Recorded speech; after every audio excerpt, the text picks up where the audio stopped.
The Kenya National Union of Nurses and Midwives wishes to categorically state that the nationwide nurses strike, which commenced on midnight on 29th July 2026, picked up actively across all the 47 counties and remains firmly on course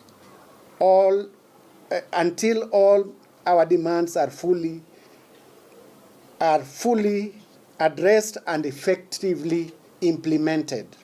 The General Secretary is the only authorized person to call off a national strike unless, in his absence, in a delegated way with powers delegated to other officials. We therefore reassure all nurses, especially those in Wajir County, who have been made to believe that the strike has been called off, that the national strike remains fully on course. Tunauliza serikali na magavana, mwache kututishia mkituambia mtaajiri wengine. Hawa mnaajiri ni tofauti na sisi, hawa si wauguzi pia.